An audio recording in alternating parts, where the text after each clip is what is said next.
Leitura diária. Josué, capítulo 8. A destruição de Ai. E disse o Senhor a Josué: não tenha medo, não desanime. Leve todo o exército com você e avance contra Ai. Eu entreguei nas suas mãos o rei de Ai, seu povo, sua cidade e sua terra. Você fará com Ai e seu rei o que fez com Jericó e seu rei. E desta vez vocês poderão se apossar dos despojos e dos animais. Prepare uma emboscada atrás da cidade. Então Josué e todo o exército se prepararam para atacar a cidade de Ai. Ele escolheu 30.000 dos seus melhores homens de guerra e os enviou de noite com a seguinte ordem: atenção, preparem uma emboscada atrás da cidade e não se afastem muito dela. Fiquem todos alerta. Eu e todos os que estiverem comigo nos aproximaremos da cidade. Quando os homens nos atacarem, como fizeram antes, fugiremos deles. Eles nos perseguirão até que os tenhamos atraídos para longe da cidade, pois dirão: estão fugindo de nós como fizeram antes. Quando estivermos fugindo, vocês sairão da emboscada e tomarão a cidade. O Senhor, o seu Deus, a entregará em suas mãos. Depois que tomarem a cidade, vocês a incendiarão. Façam o que o Senhor ordenou. Atentem bem para as minhas instruções. Então Josué os enviou. Eles foram e ficaram de emboscada entre Betel e Ai, a oeste de Ai. Josué, porém, passou aquela noite com o povo. Na manhã seguinte, Josué passou em revista os homens, e ele e os líderes de Israel partiram à frente deles para atacar a cidade.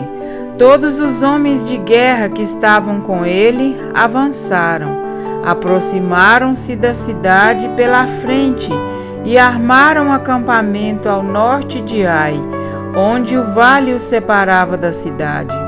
Josué pôs de emboscada cerca de 5.000 homens entre Betel e Ai, a oeste da cidade.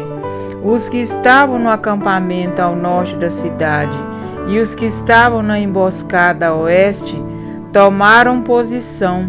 Naquela noite Josué foi ao vale. Quando o rei de Ai viu isso, ele e todos os homens da cidade se apressaram, levantaram-se logo cedo e saíram para enfrentar Israel no campo de batalha, no local de onde se avista a Arabá. Ele não sabia da emboscada armada contra ele atrás da cidade. Josué e todo Israel deixaram-se perseguir por eles e fugiram para o deserto. Todos os homens de Ai foram chamados para persegui-los. Eles perseguiram Josué e foram atraídos para longe da cidade.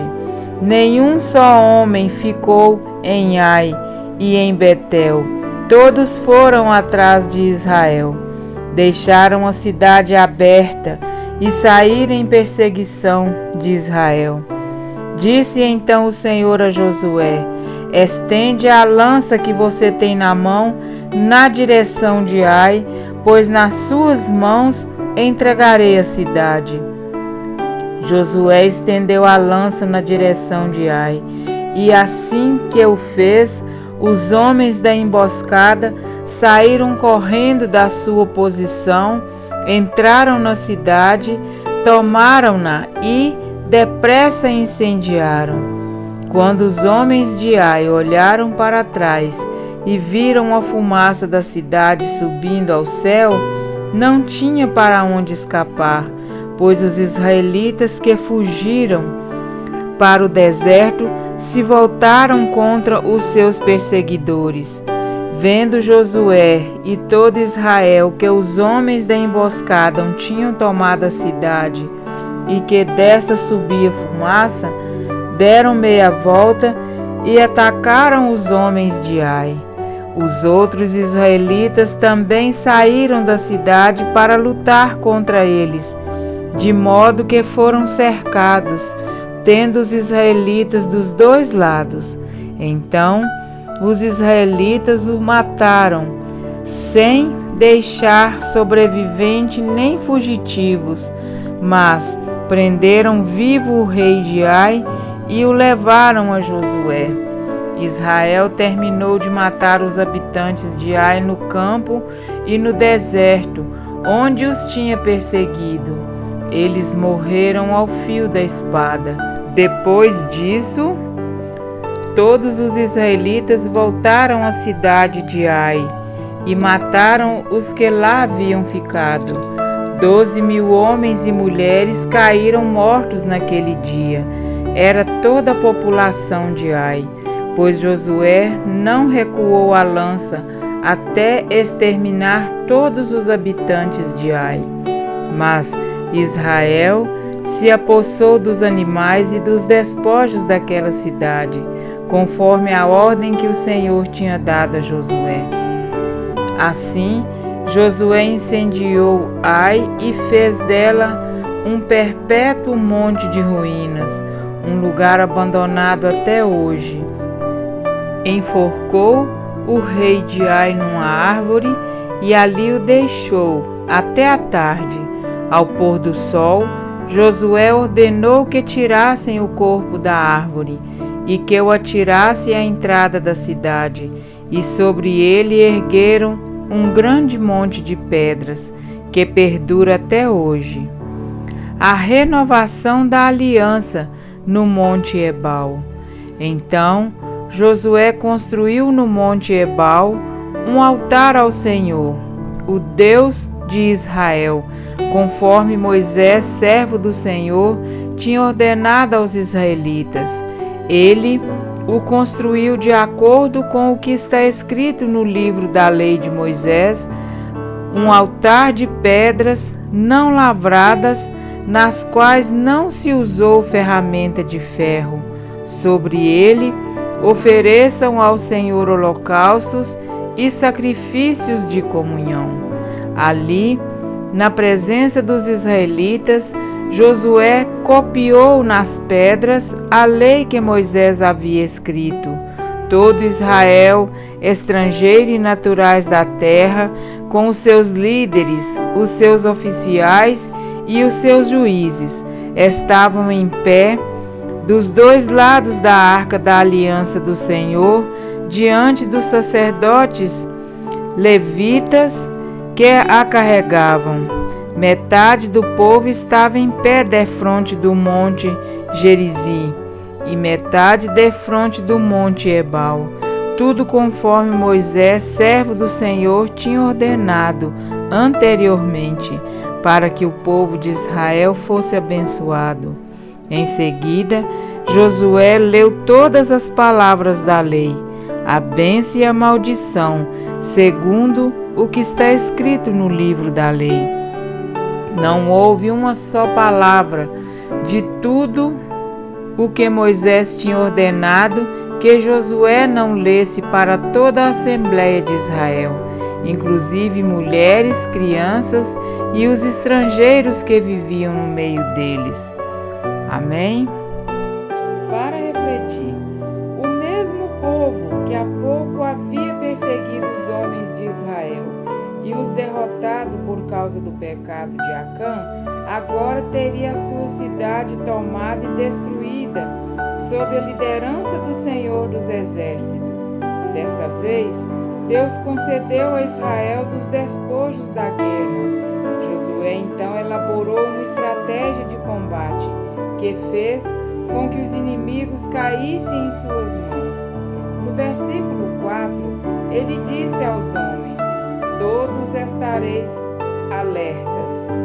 Ao lermos este relato, percebemos que seguir esta ordem foi fundamental para a conquista da vitória. Estar alerta, ficar atento, fez toda a diferença para o povo. Uma orientação tão útil e necessária hoje, quanto o foi no passado, quando a Bíblia diz que devemos temer a Deus e guardar os seus mandamentos, está implícita a ordem: todos estareis alertas. Mas alertas para quê? Para não nos encontrarmos na situação dos moradores de Ai, que não puderam fugir nem para um lado nem para o outro. Foram facilmente enganados pelos israelitas porque, confiantes na conquista anterior, ficaram autoconfiantes. O engano só acontece quando não conhecemos a verdade. Uma nota de R$30 não engana ninguém, simplesmente porque não existe. Mas a menos que conhecemos muito bem uma nota de R$50, a sua falsificação pode passar despercebida. Cristo mesmo nos advertiu, porque surgirão falsos cristãos e falsos profetas, operando grandes sinais e prodígios, para enganar, se possível, os próprios eleitos.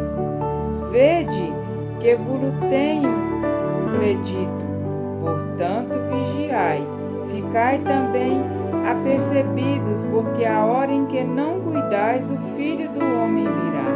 Mateus 24, 25, 42 e 44. Estes alertas de Cristo são especialmente para o tempo que antecede a sua segunda vinda, ou seja, para os nossos dias. A mesma renovação da aliança do Senhor feita pelo povo, Cristo espera que façamos com Ele diariamente.